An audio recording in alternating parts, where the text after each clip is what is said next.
Join us on our inaugural episode of Sky Notes. More than a podcast, Sky Notes is a vibrant collaboration for those who seek wisdom from the stars. Exactly. Oh, all right. So we're going to get started and talk about 2024.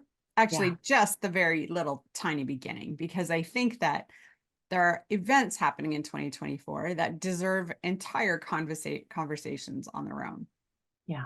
And so we thought it would be a great idea to discuss how this year, 2024, is going to open up for everybody astrologically.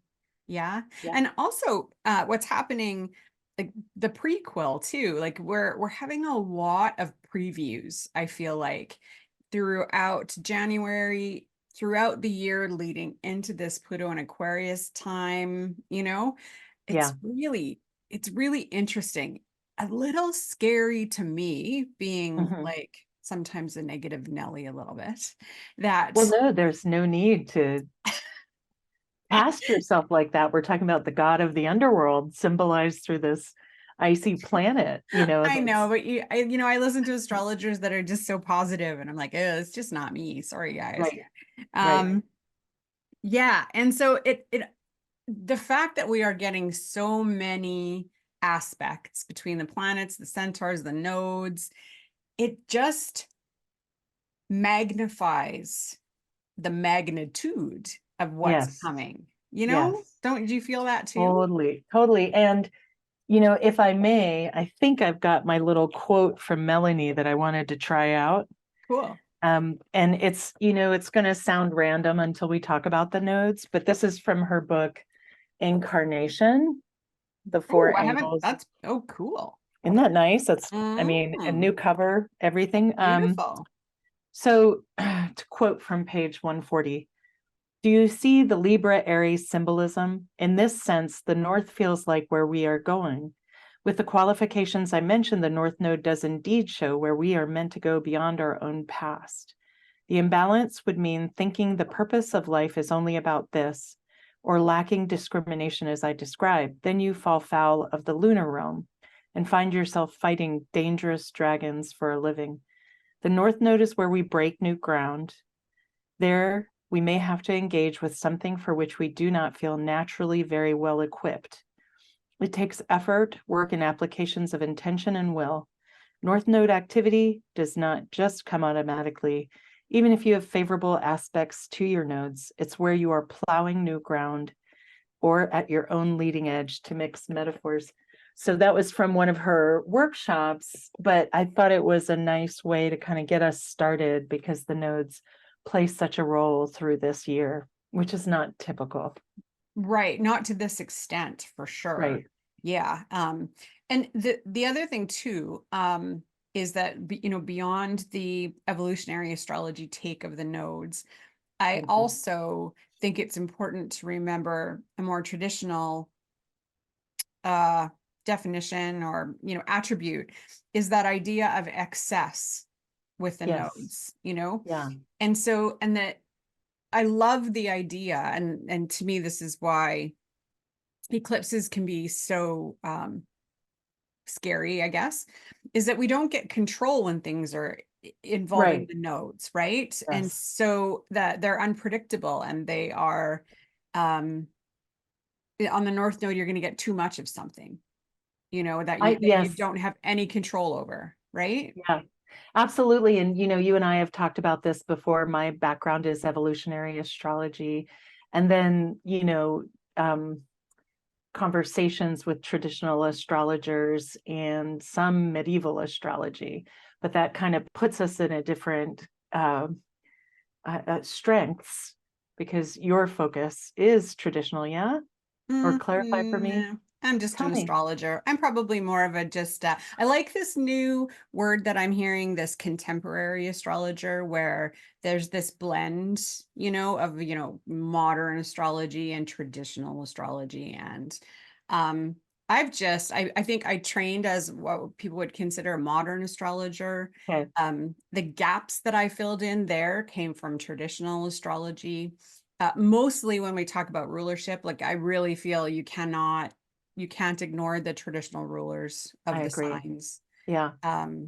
And really, I didn't understand Pisces and Aquarius Yeah. until I saw Jupiter ruling Pisces and Saturn ruling Yes. Aquarius. That filled in a really big astrological gap for me. I second that. Yeah. And so the thing to acknowledge is that no matter which discipline you're talking about when it comes to the nodes, they have a spiritual quality, period. I Nobody's going to agree. argue that, Absolutely. right? Yeah. I Yeah. think that yes, there's an otherworldly, whether it's being attached to karma or, whatever, some kind of mysticism. Right. There's always some kind of a spiritual connection when we're talking about the nodes, and something that's not, I mean, they're points. There's nothing Yeah. physical about them, Yeah. right? Yeah. It's And a mathematical equation, right? exactly.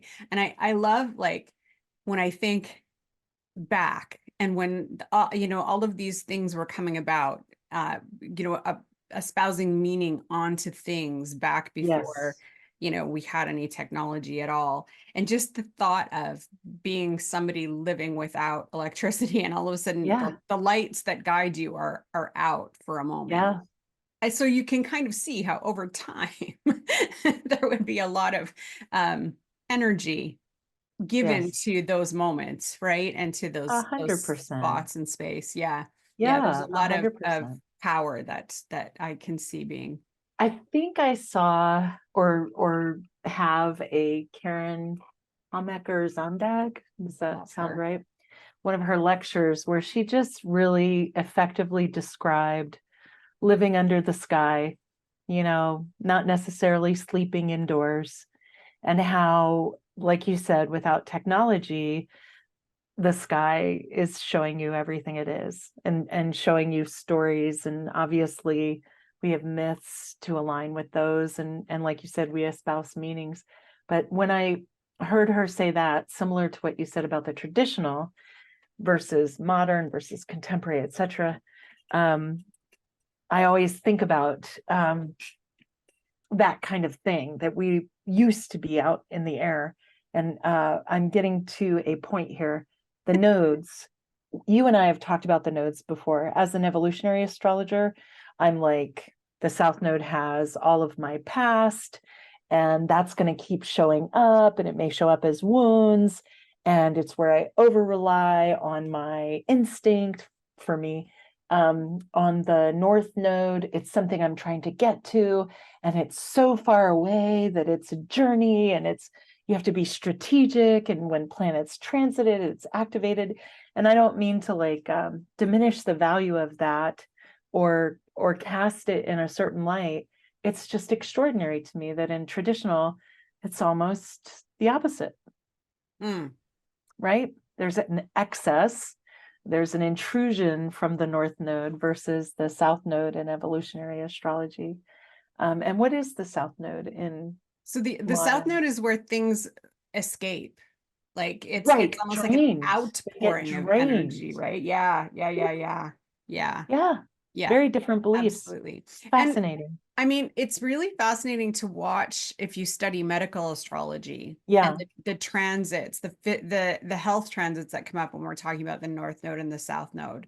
Hmm. That's where you kind of see a physical manifestation of that Yeah, draining versus the excess, right? that's cool. Yeah, it is really cool. Um, Yeah. but Good. to that note, the fact that the nodes are so part of our story over the Yes. next year. And I mean, I think they always are. I just think that as a collective, we're going through such a giant shift. I think we're just I more aware of the nodes than we ever have been before. Yeah, that makes Would you sense. That say? makes sense. I mean, when you think about sort of everybody conducting their everyday life with or without astrology, right? I talk to people who have never heard of the nodes, all the time, right?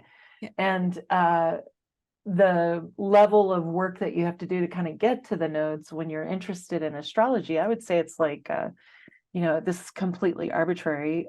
You tell me what Kepler would do. I learned about the nodes, I would say, second or third round of classes in the Hmm. classes that I took to ground myself in astrology. So it wasn't the first class, it wasn't the second class. I think it was like planets, signs, houses, and then ta-da, there are these magic points, right? In Kepler, I assume it would be different because you're probably getting a consolidated theory in each class. Well, even, I mean, what I got in Kepler and what they're teaching now is very different because they've made a Fair. shift from modern astrology to a much more contemporary, leaning towards traditional. And I think the nodes would have come up in class number 2. Okay. So they have a fundamentals certificate Mhm. that has, I think it has 4 courses now. They added a synthesis course. Yeah.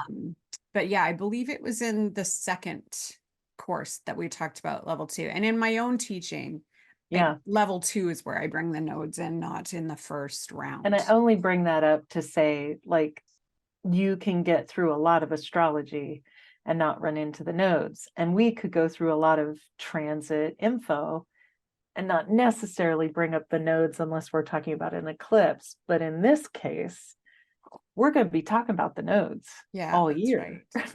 And so for anybody who's not an astrologer, the nodes are the points, and Lillian, you might have to correct me because I get this backwards, but it's the points where the sun and the moon, and the earth, And the right? Where the earth horizon. gets in the Yeah. way, Yes. right? And so depending on whether it's a new moon or a full moon, it's that point where the sun and the moon get and the earth is in the way, so we can't see one of them. Yeah. So they're points in the sky, which is why we say they're not a physical object, Right. right? Yeah. And so, and they move, they change signs about every 2 years. And Yeah. so collectively, we go through these themes based on, and they're exactly like they're in opposition. They're exactly opposite each other. And there's a north Yeah. node and a south node. Yeah. Um, And they typically move in reverse, they right? I move mean, backwards. stay Yes. retrograde a Yes. lot. Yeah. Yes. Yeah. Yeah. No, Yeah. they move backwards consistently. They station every now and then, where they move direct maybe a degree, Right. but they're constantly, yeah. So when you see things in a chart, if things are looking like they're going to make an aspect with the nodes, well, they kind of have to be moving towards each other because the nodes Yeah. aren't going to be moving in the same direction as everything else, Yeah. unless the planets are retrograde. Yeah. Yeah. Yeah. Yeah. So That's good they're kind of, background. yeah, they move differently. So that it's good to keep that in mind. Yeah. But I feel like the energy of the nodes during lockdowns and things, right? Mm-hmm. At that time, we were in Taurus and Scorpio, which Mm-hmm. is that is the scarcity axis. Mm-hmm. And so we saw people cleaning out grocery stores needlessly and water running out and toilet paper running out. And that was pretty much happening just as the nodes were about to shift into that axis. So it's Yeah. fascinating, right? To Yeah. see how they play out collectively. So now we're into the Aries Libra axis, which is so much more about, the self, the individual. War is Aries, Right. aggression, anger, Right. but War also and being brave diplomacy. and being a hero and taking Yeah. action, right? But Yep. it's definitely from like that hero warrior place, individual, one guy, one person, one woman. Whereas the Libra is not collective, it's how we Right. connect, Right. right? It's often Libra is not very much, but it's going to be more small group, one-on-one, connecting with people intimately, not Yeah. socially, right? Yeah. But it's also, are we better alone or together? Is Right. often the way I kind of see that axis. Also, going for it, charging forward, big fire energy of Yeah. Aries versus balance and, keeping everything. Diplomacy, Yeah, right? thank you. That's such a good Ooh, word. that is Yeah. such a And a need. manners. Libra to me is such a polite sign, right? Yeah. It wants everybody to get along. Right. Or I would say at its highest, grace, allowing people grace, from a place of compassion. And then Libra, as I've seen it manifest through clients and people I know, I've heard people say, I've heard other astrologers say, Libra is about balance, and that there's a lot of imbalance until you get to understand your own balance. And I know we talk a lot about how, even though we're talking about a counseling methodology that people can employ to improve their lives, ultimately they need to understand themselves and to direct their own life, and to not put someone else's advice into themselves. Let me try to say that in a better way. Jason, or my husband, always talks about Bill Hader's work, comments, advice to talented, creative people when they're getting feedback. And his advice is, always take an observation that somebody provides to you, because they're seeing something, and that's really good. So thank them for it if it's positive or negative, and never take their solutions, ever. You have to come up with your own solutions. So I'm just saying that, maybe because of the, Aries energy, right? What it requires, how difficult that is. And then maybe as a contrast to like how Libra, I used to hear all the time about people who were in romantic relationships with a Libra, that the torture they'd put themselves through to come to a decision was agony for their partners, and they really wanted them to stop. But it's kind of a testament to how difficult diplomacy is. How do you accurately speak to your own needs? And then how do you have them meet with other people's needs? Is there a way to make that happen? That's our year, in a way. Well, and the other part of this equation is Chiron. Chiron is Yes. a huge. So Chiron is a centaur. So Yes. kind of between planet and oh, now I can't remember. What did they make Pluto? Asteroid, right? Or Right. a miniature pony. No. I'm so sorry. Don't be sorry. I love that. We're not astronomers. Anyway, so Chiron is bigger than what Pluto's been classified as. Yes. And so, but Chiron is very unique because it goes between Yes. Uranus and Neptune.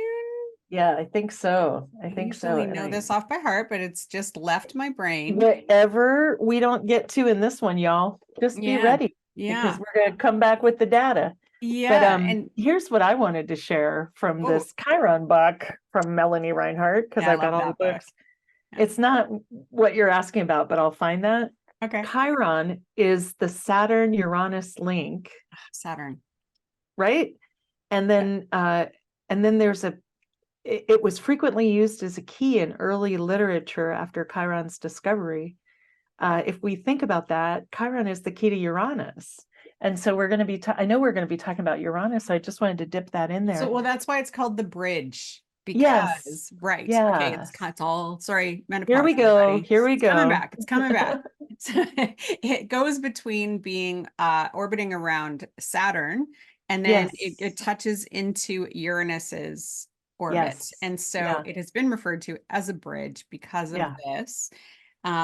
But it has a very different orbit to the other planets. It takes 50 to 52 years, I think, or is it 40 to 52, something like that, to get all the way through the zodiac. Is what I have in my brain. Yeah, and it goes through, it's elliptical, so it's not going to go through each sign, much like Pluto, for the same amount of time. And so the longest it spends in two signs is in the Aries Libra axis, right? So that in itself gives us some information, because Chiron spends so much time in these signs that we've already been talking about, right? Yeah. And right now it's over in Aries. It's been there to me, feels like forever, because it started aspecting things in my chart a very long time ago, a couple of years now. But it is because it's going to connect to the North Node. it is very much a part of the astrology of the year. Absolutely. Yeah. Absolutely. Yeah. And so, if we talk about, I'll give a little bit Chiron myth, and then you give some of your favorite bits. Does that work for you? Oh, yeah, go for it. Okay, cool. Absolutely. So Chiron was born of a god and a human. Yeah. Hmm. Yeah. Yeah. And was cursed and Yeah. ended up coming out being not, he's depicted often as a centaur with like a horse body and a man torso, but he doesn't fit in with the centaurs either. So in Hmm. other depictions, he's like all man with a horse butt sticking out the back end, which to me, because humans don't accept him, centaurs don't accept him. It's a big part of the story is the not fitting in when we're talking Yeah. about Chiron, right? Yeah.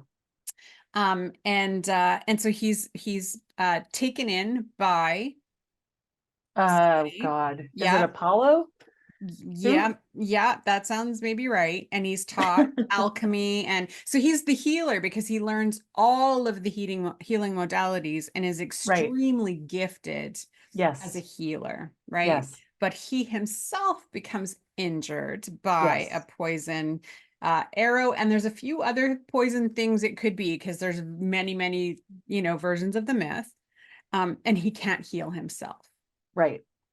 Okay. In pain, chronic conditions, very relevant in this era.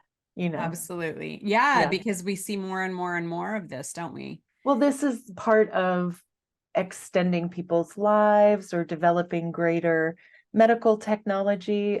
Back before the conflict in Iran, we didn't have as much traumatic brain injury capabilities to heal. And so in the US, we would hear about that.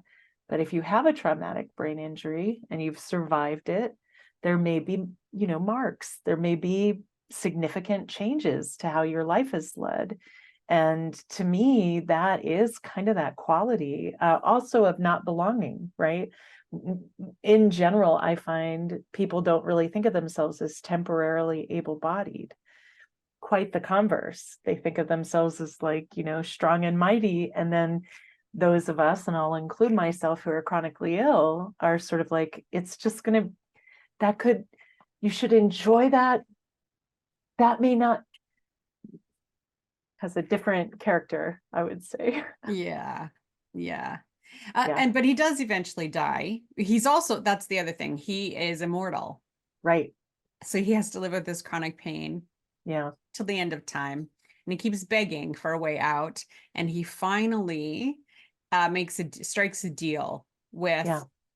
somebody Prometheus. whose liver is being taken out. Don't look at that. We're keeping it. I refuse to let you edit that out.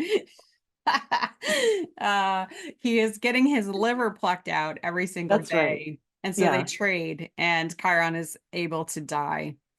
And Prometheus is set free and forgiven fire to the earthlings and the yeah, humans. Yeah. yeah, And so there's tons of variations. There's, yeah. Chiron is killed by, there's four different possibilities. He's shot in either the ankle or the knee. Like, so, you pick your favorite. I love the myths because you can create your own adventure. I agree with you. And I also think, sort of like a midrash in Jewish tradition, where folks retell the stories of the Bible and relate it to contemporary experience. We have to find out what reflects our current life. We have to use the material that we've been given through time. So I enjoy that. So the themes we have so far: not belonging, a teacher, a great deal of pain, and then he figures out how to stop being immortal. And Yeah. I think those are So good rejected by the threads. mother. That's another big Rejected by the one. mother. That's Yes. right. um Assisted dying. So there's Assisted some really big dying. ones, right? There's some really Yeah. big social themes that we Yes. find with Chiron. And Yeah. it's fascinating to me that you brought up head injury because Aries rules the head. So that, Right. is just so relevant in terms of Chiron being in Aries, the sign of Aries right now. It, So yeah.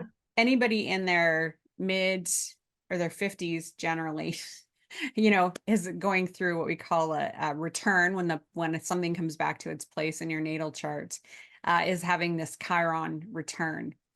And so it's fascinating to me, the generation that's going through that, because we're actually kind of a small group, only made this is larger by the many years Chiron this stays in that. right, and this Yeah. is I recently pulled something on generations because I know we're going to talk about that at some point.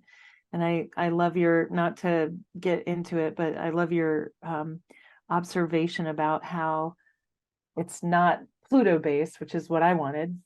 Thank you very much. So Gen X would be until Pluto goes into Libra, but that in fact it sort of bridges two different signs. And I appreciate you saying that. So that compassion, like what can you learn as you become an expert, right? Because he taught Asclepius, who is our great doctor, right? Our first doctor.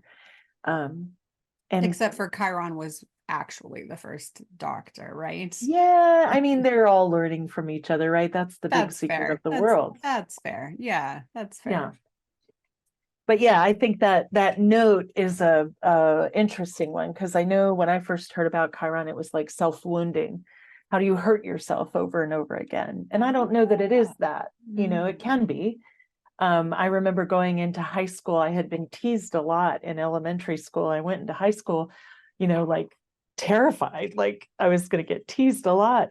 And I went to the counselor's office and I was like, oh, I just don't know what to do. And they were like, you're probably not going to get teased. Don't prepare for it. And I didn't. And it was a whole different thing. But that thing where you're kind of creating expectations from a wounded place might be the way that you re-injure yourself with Chiron. Oh, I like that. Yeah. I like that a lot. Yeah. Yeah. It's I mean, Chiron can be really difficult to talk about when you're doing natal astrology, because you are getting to something that hurts, and then you have to tread gently, because if it doesn't hurt yet, well, It's a matter of time. It's yeah. just a matter of And time. Yeah. so we just recently had Adam Gainsbourg come and speak at our Yes. local group, and he's got a book on Chiron. And he talks about the breaking open, like the heart experience breaking open, specifically with the Chiron return, and how, you have to have that ache, that pain, that hurt, and then come through it. And that is the learning of Chiron. And so, yeah, it's not the funnest thing to talk about. Right. And so we're going to be dealing with a lot of Chiron next year. Woohoo! I mean, it's a fine time, I think, to do that kind of thing. Well, and I think. at the very least, there's so much potential for learning and being compassionate and Yeah. empathy, Yes. and I feel like we've just gone through this time in history has been very individualistic, Yes. um, and is there a way for us to learn to still be individuals but still have compassion and empathy? I think yes, and I I feel think yes. like Yeah. that is the lesson that Yeah. we're moving into. Yeah. Yeah.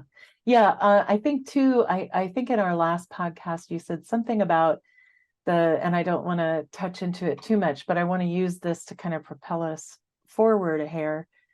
Because I want to talk about the Pluto Sun conjunction in January from the 19th roughly to February 1st. Okay, can we do a little bit of timing first? Because I have that Oh, I have that please. as actually like one of my last things that I have Oh, on my list of fantastic. stuff, because I feel like we're kind of like that's one of the foreshadowing moments that's Yeah. so important, but we have a bunch Yeah. of stuff that happens a little bit first.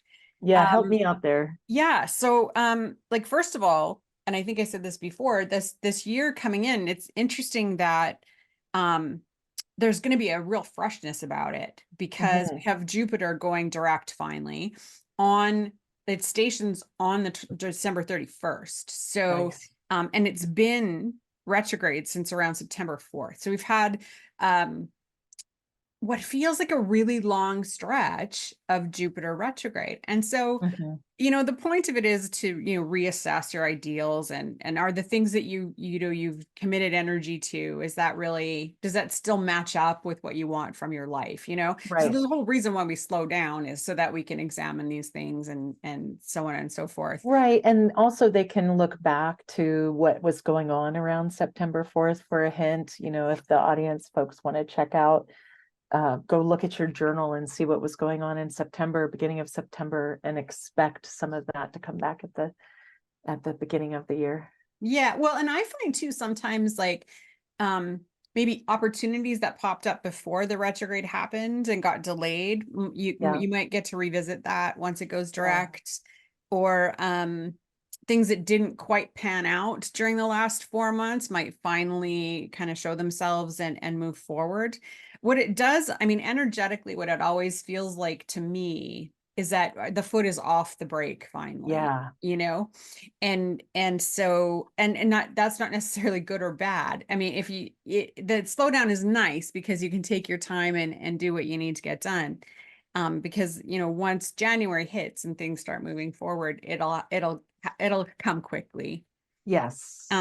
And we also have Mercury goes stations retrograde tomorrow, so Yes. December 12th, I While think. we're recording this. Yeah. Yeah.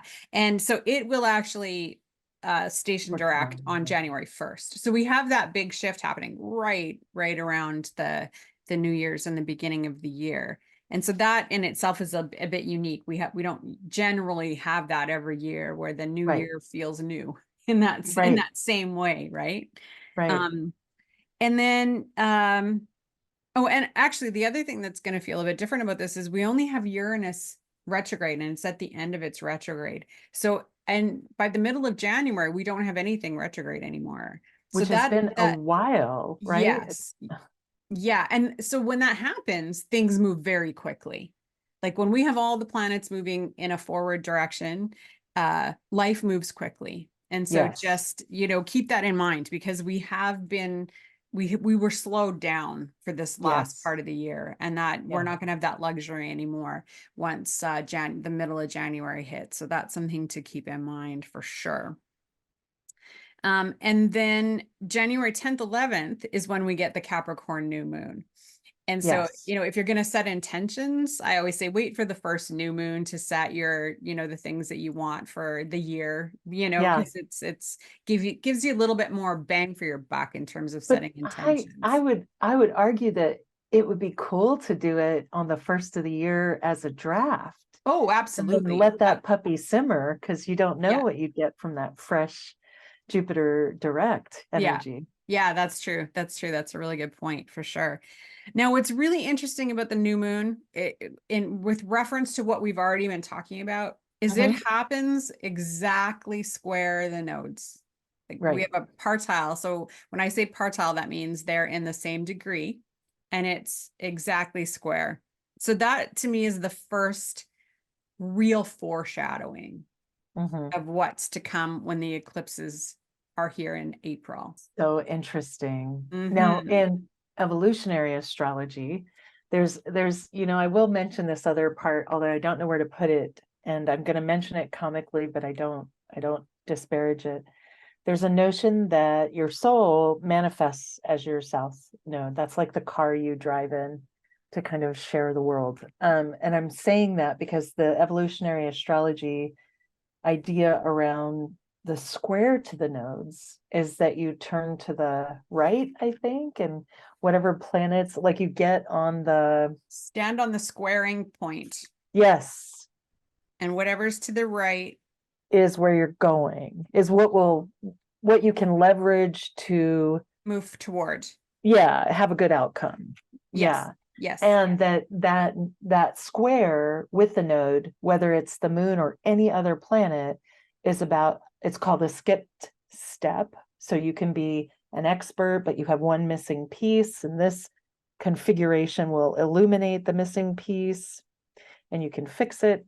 Or there's some benefit that comes from having been an expert, and then a little more of that juice comes your way. And it's pretty easy to tell which way you're going. And with the moon, the evolutionary astrology that I've understood is the moon's emotional security. So what makes you feel safe emotionally? Well, and what's interesting when we talk about where we're coming from and where we're going in, our current time frame, Yeah. and when we talk about these big shifts and Pluto, where Mhm. Pluto's leaving Capricorn and it's going into Aquarius, and this new moon at the square is in Capricorn. So it Interesting. again is like this, what do we still need to learn? It's so fascinating from a skipped step perspective, which is what made me notice it, right? Is, Yeah. knowing that I would be talking to you and this is Yeah. important in the evolutionary Yeah. story. It's that, there's still some Capricorn energy we have not sorted out yet.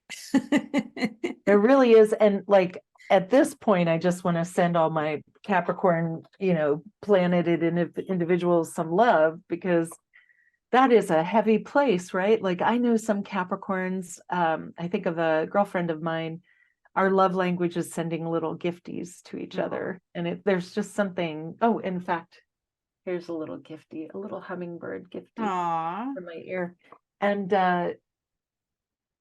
I started doing that because I noticed how much she would do for other people. And I am like not Capricornian at all. I'm generous, but it comes from a pretty casual and calm place. I'm not hustling for it, if that makes sense. Yeah. And Capricorns, it seems like, really keep themselves in high gear. And so that sense of wanting to like appreciate, how much work goes into that kind of life, while at the same time acknowledging that that's an ego, trap. That's super seductive for all kinds of assumptions. You get validation for things that maybe you don't need validation for. It's rife with all kinds of potential for falling off track. So I do want to send out just a lot of like, ow, that would hurt after doing so much to find out there could be any error. You Right. don't want to live with that. Right. Right. Well, I feel like, because when we're talking the nodes, it's such a spiritual place, Yes. and it's such a spiritual thing. That the opportunity having the new moon, sun and moon square the nodes there's the potential to understand the more spiritual energy around Capricorn, Aries, and Libra, Right. right? And Yeah. and so when we think about Capricorn and corporations and governments and Yeah. all of the rules and all the things that are Capricornian, what's the point? Yeah. How are we improving our lives on a Right. spiritual level with the way we're doing things now? Right. And to me, this configuration is an opportunity to assess that moving I forward agree. to I when agree. next year Pluto changes sign. So that Yeah. this was like kind of seemed like a big deal to me, Yeah. and I a think so. foreshadowing of where we're going. Yeah. Um, and then we have that, and like I said, that depending on where you are in the world, that's January 10th or 11th. Hmm. And specifically, I feel like it's a preview to the eclipse season in April. Like there's going to Yeah. be some kind of strong connection between those two Yep. points of time. And then January 20th is that's what you're talking about, is the Pluto Cazimi. Now, what's so fascinating about that, or what I picked up, and I know Yeah. you Yeah. have Yeah. things to say about it too, is that it happens at 29 degrees and 59 minutes of Capricorn. That's where Pluto is when that Hmm. happens. So we change signs at 30 degrees. So that's Yeah. literally the last Yeah. moments of Capricorn. Now, a Cazimi is when a planet is within 15 degrees either side, or 17. There's a few different definitions. Right. I use 17 degrees or 17 minutes. I'm sorry, 17 minutes on either side of the sun. And when you're that close, the sun is amplifying the Yes. planet that's in that position. So Yeah. this happens every year. The sun Yeah. goes around and it'll do this for Pluto every year. But the Yes. fact that it's at 29 degrees, it's like the last moments of Yes. Capricorn, the sun is going, do you get it yet? Yes. So again, we're highlighting this thing, and then it remains cazimi as the sun moves into Aquarius. So that's kind of like, that's That's what really I felt. unique. I felt like it was just going, come on. And it's still fixed, right? Like it's coming from cardinal to Still fixed. Saturn. And then here we go. I don't want to foreshadow too much, but we've got quite a bit of Uranian energy this year. And I know we talked about it in the last episode. But yeah, I saw that too. And I just had that feeling of sort of, I always think of the cycle of growth. You reach the pinnacle and you expect a ticker tape parade. And what happens when you reach the pinnacle is you have to take everything apart and start over. And so that like moving from that disappointment to, yep, makes sense. Let's put it all down. Thank God I don't have to hold on to it all the time. Really hard to do. And then to your point about Aries and Libra representing individuality and community, Saturn and Capricorn, Saturn being the ruler of Capricorn and Aquarius, very individualistic. Saturn and Aquarius meant to be about community, designed to be about community, maybe about the kind of community that kind of looks for mistakes, maybe the kind of community that knows how you should live, but the design is there. And the opportunity, I think, with that is that we can see examples or share examples of what we think useful community is. Right. But I also think that shift is part of these ruptures that we've been talking about. Yeah. Well, and not to ignore the fact that Saturn itself is in Pisces, which is, a much more potentially, there's a potential for a more spiritual expression of, right. Planet when it's in Pisces. And so the fact that Saturn itself is as little fixed as possible while we're going through this change is kind of interesting. It definitely has its drawbacks because Saturn's not very anchored, but Right. I think that it also allows for change a lot easier than if we were trying to, if Pluto was going through this transition at a time when Saturn was sitting in Capricorn or Taurus, or, something that where change would be a little bit more difficult. So I find that the divine timing of that really beautiful. Yeah, I agree. Yeah. I agree. And then on January 28th, we have a partile conjunction between Mercury and Mars in Capricorn, again, square the nodes. Oof. And within a degree, or actually that starts because Mercury moves within a degree of that square on the 27th of January. And so we've got a few days of that Mercury and Mars hitting, that square to the nodes. And by then Chiron is within a degree of the conjunction to the north node. So Chiron has quite loudly entered the story by January 27th. Yeah. Yeah. Yeah.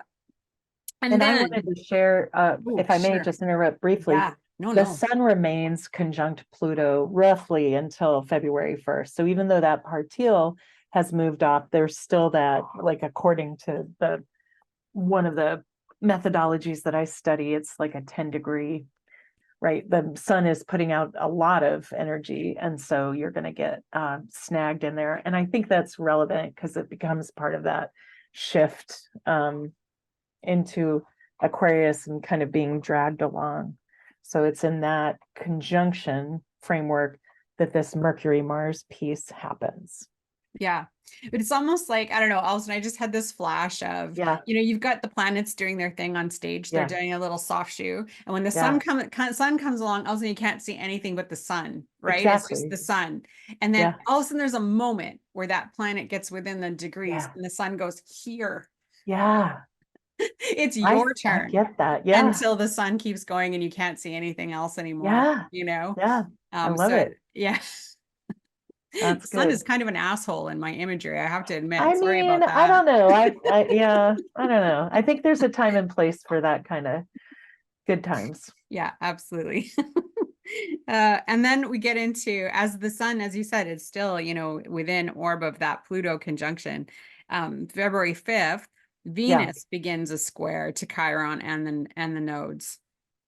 Mm. And but at the same time, that Mercury is changing signs into Aquarius and is conjunct Pluto. So we just keep going over these points over and over and over again. And so it's like the universe going, get it, get it, get it, pay Yeah. attention, pay attention, pay attention. So Yeah. I mean, anybody who has planets, between 15 and 20 degrees of a cardinal sign, so Aries, Libra, Capricorn, Cancer, wherever that is in your chart, whatever you need to Yeah. be learning, it won't be subtle and it won't be Yeah. short-lived. Like you're Yeah. just gonna keep getting that message given to you over and over again. Yeah. It's And you probably know what it is now. I yeah. mean, if you don't know, you're gonna go, oh no, not this again. I highly recommend not ignoring it, because Yeah. to me, like, the faster you make the change or do the thing you're being asked to do, Yes. the smoother that A transition. The hundred harder you percent. try to dig your heels into those things that are trying to shift, the more difficult and the harder the push becomes from the Yeah, outside force for you to make the change, that's right. right? That's right.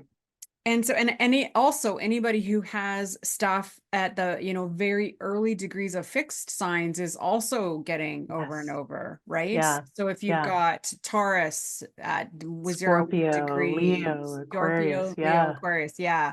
Yeah, I've got Venus at 1 degree of Leo, so I'm absolutely not being left out of this story at all. Jupiter Um, at 4 degrees Leo. there you go. And so yeah, it's there's the fixed signs are being asked to transform something as well, so they don't get Yeah. off um easily. There's not, I didn't notice as much Neptune activity at the beginning of the year. Right. Um Same.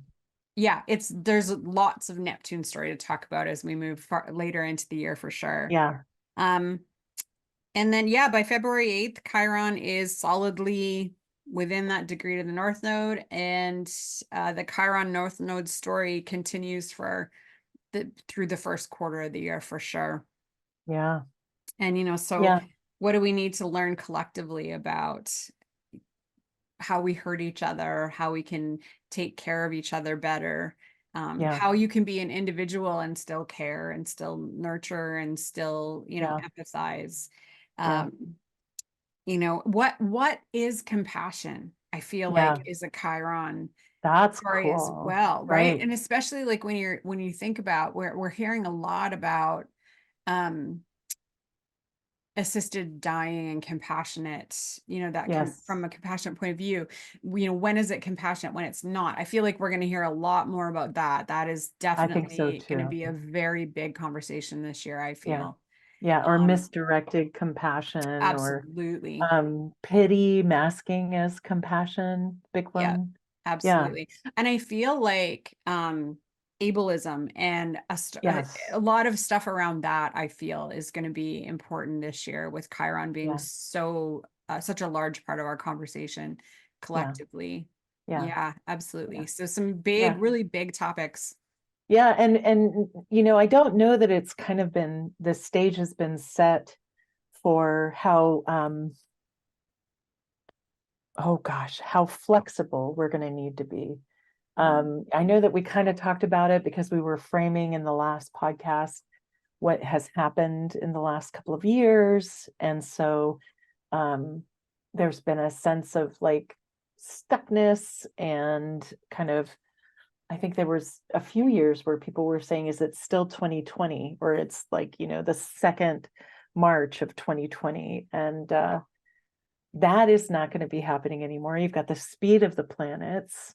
Then you've got this focus on this compassion or wounds. Um, what we're trying to kind of lay the ground for is stay flexible, but hold your boundaries is how it shows up in my head. Like I read a poem on fences make good neighbors. And I remember when I lived back on the West Coast, we got a fence, and we were really excited to get a fence, and our neighbor was really nervous about it.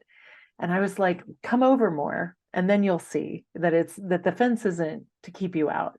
It's to hold our space. And that, as you know, people develop boundaries, as they learn how to be effective with them, or certainly people who are already effective with boundaries know there's a great deal of inner peace when you've got enough separation between two people. And so, yeah, I think from both angles, how much more connection do you need, or connection? I don't know why I pronounced it like I that. liked it though. It Right? felt important. How much more do you need if you're not getting it? And how much less do you need if you feel drained? There's Yeah. kind of, those are how it will show up for us on the planet. Yeah. Yeah. And I think too, what you were talking about boundaries and boundaries being healthy, Yes. and my brain was just like Saturn and Pisces, Saturn and Pisces, Right. so I was kind of stuck there Right. because I feel like that is a really important part of the Saturn and Pisces story. Yeah. And then I jumped to the fact that, moving forward, Neptune's going to change signs in a year, Yes. a little over a Yes. year. Yeah. And it has been in Pisces for what seems like an eternity. Yes. And I feel like that has been one of the most destructive outer planet transits that we have I could not have predicted myself. I really don't think that, because for me, Neptune in Pisces is what has led to this delusion, this false information, this all of this like total breakdown of the truth. Yeah. And everybody feeling like they could just pick whatever truth they would like that suits their, and 100% so I find delusion. it really yeah, absolutely. And a melting down of reality, Yes. Yes. and I feel like and it doesn't matter where you stand. That's right. We're all experiencing that in some That's way, That's right? right. Yeah.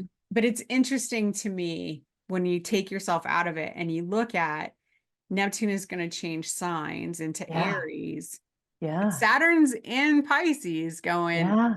I'm here to police this. That's right. So it's really interesting to me.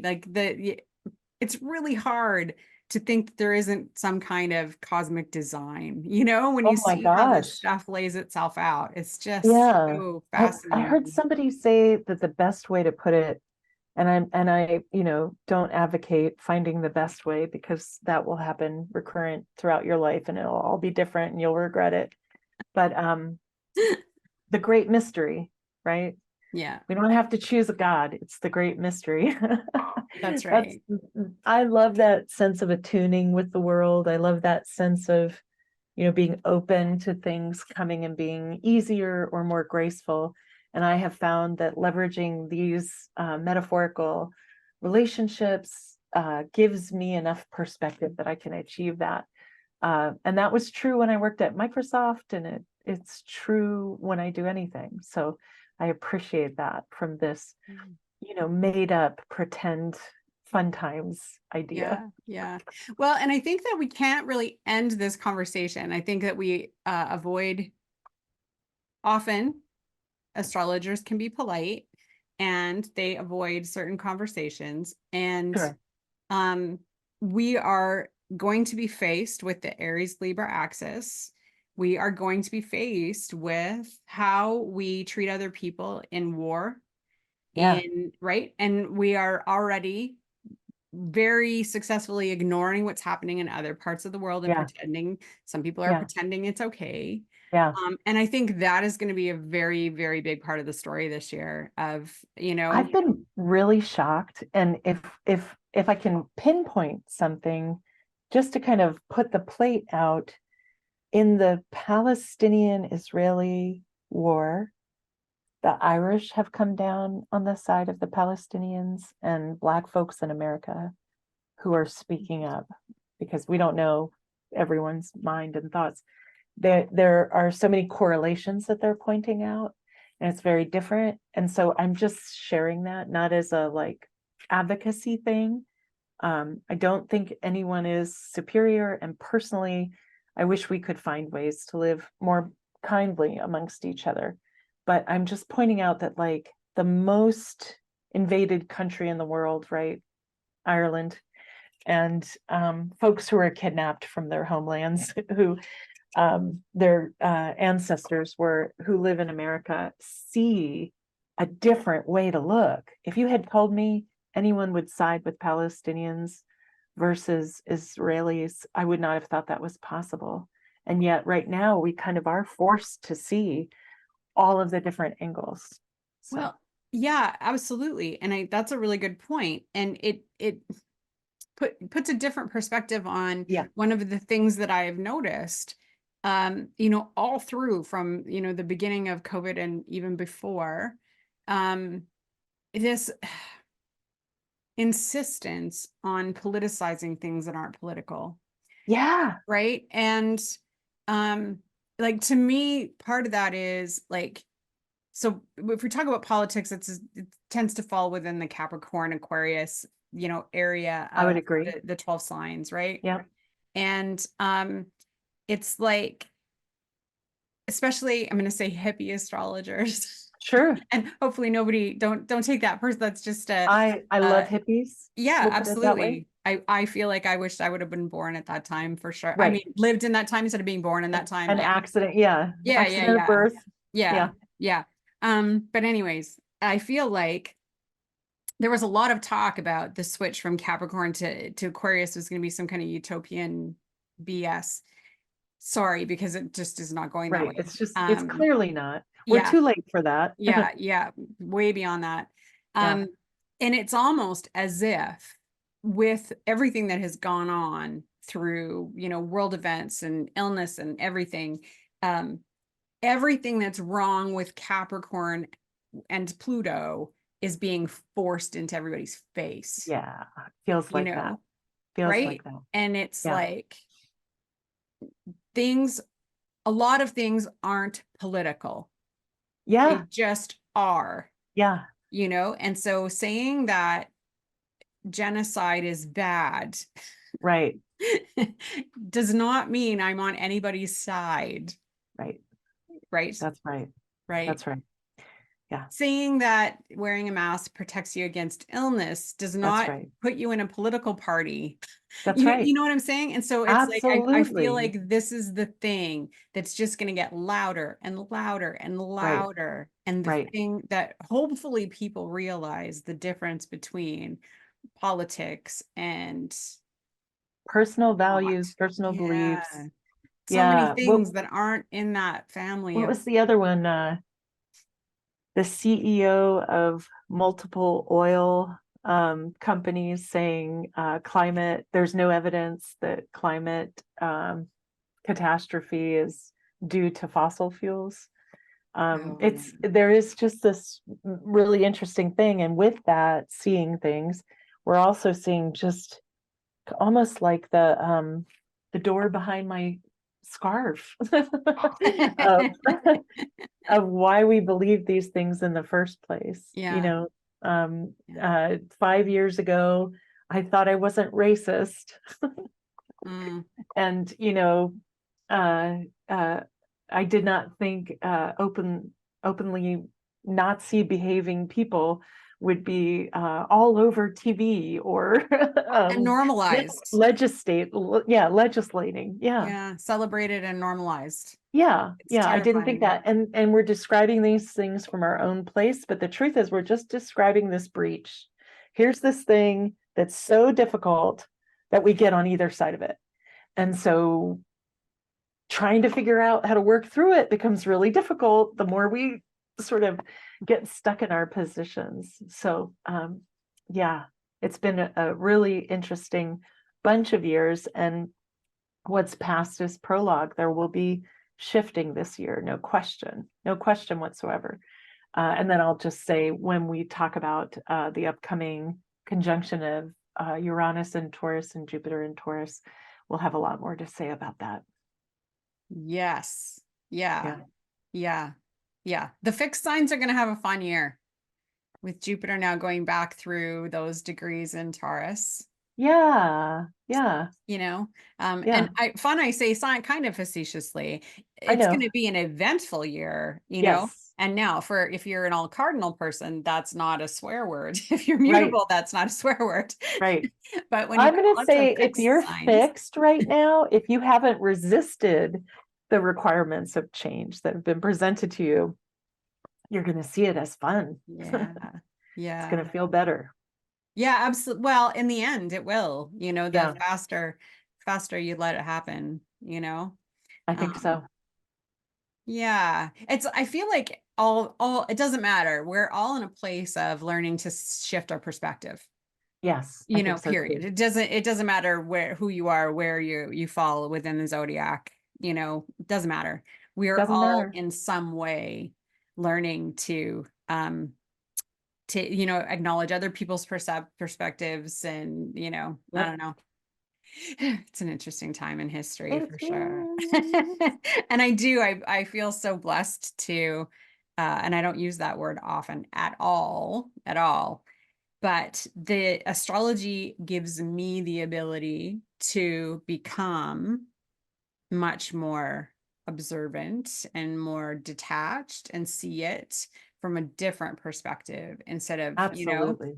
Yeah, first of all, I don't have to ignore it because I can right. look at it from an objective place or a Yeah, more objective. I mean, for as far as we can be objective as human beings, right. and I'm super Jupiterian, so I know my flaws. Yeah, yeah, yeah. But yeah, the astrology allows me to come out of it and look at it from a different place and see different perspectives of where it might go. It's So it's exciting. it's a It's gift really that way. exciting. Yeah, Yeah. I used to be really frustrated between 2001 and 2009 and then 2009 to 2020 because I just felt like those transits between Uranus and Pluto were going to be banging on us forever. And those, we've talked about things that are easier to put into words and harder to put into words. And the longer lasting transits are practically impossible to impart, and nor would you want to. I remember I would do drawings for people of them in the arms of a T-Rex. And I would say, this is Pluto. And you can get away from Pluto. You can leap off of Pluto, but Pluto will kill you. Pluto's giving you a ride right now. Stay on Pluto. Just keep going, but know that this is still happening. Um, and thinking of it in that way of like something so fundamentally more powerful than anything that we can fight is a helpful metaphor. Yeah. Or I found it to be helpful Right. for that kind of thing. But that has shifted, and now, like you say, we're being asked to really reconsider what we're looking for. And as someone with Saturn in Pisces natally, um, I've thought a lot about it. And I paint on the side, and another piece I did was of chains falling into the ocean on fire. And the Wow. idea behind it was the rules change when they're affected by the environment. A chain can't really burn away, but it can rust. And that combination eventually can wear down the rules. But we have rules. So what happens next? And that really was my question. And as a person with Saturn in Pisces navally, thank God I'm Sagittarius, so natural law appeals to me. I have to look out and see if it happens in the real world, there's a law about it. And so I have to kind of attend to it. And I built my rules out of that because from the start, I could make them up, right? I could imagine them, or somebody would leave an impression and I would hold that up as the truth. And none of those things are true. It had to happen that I would look out at reality and the shared reality we have, and then start building from that ultimately. So it's fascinating because all of those things will be at play this year. Well, The and delusion. one of the things that I've noticed just in this interaction that, I mean, so I have to admit, I've got strong Aries Libra in my chart. And so I experience it, and it's like very much in very active parts of my chart. So it's part of my reality, and I see it Yeah, from a really subjective point of view, I'll admit.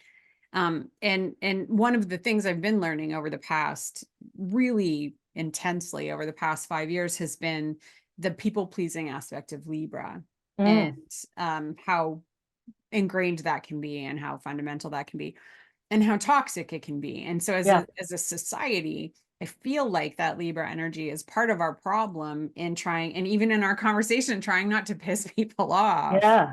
And Yeah. I feel like that's another thing that's going to be a big part of the conversation socially this Yeah. year Yeah. is, the part of the population that's still trying to be really polite, and to its detriment, Right. is there's going to have to be shifts there, Yeah. and so Yeah. that'll be interesting to watch, to see what happens. Yeah. Yeah. I don't know if you have this, but I have this reflexive, like, I don't care if people get angry, right? I don't care if people don't like astrology. I want to give them back their autonomy and ask them to move along. And that's pretty much it when it comes to that. But uh, it's inevitable, isn't it? We don't control this experience whatsoever. So we'll see what makes people angry. No, and Ooh, that's very much part of that Aries Libra axis. It's like, yeah, you are it. This is it. This is all you get to control. that's it. And stop trying to control everything else. Just, Find out what happens. I mean, the thing that I feel so comfortable with astrology and astrologers is this insatiable curiosity about life. Like that's incredibly helpful, in personal relationships when you ask why did that happen instead of, and again, I'm gonna point to like my personal chart is one that one of my favorite authors, Terry Pratchett, would describe as driven by narrativium. Like I come up with stories before you've even finished. Like the quantity of stuff going on in my head is vast, and it takes a lot to kind of go, great, now let me focus, right? And so the point there just being to engage with the real world where it's really happening. Nope, I lost the point. I lost it completely. Why I love you. So we're going to just sum up then. Let's do it. That's a perfect Chiron, transition. big part of our story this year, period.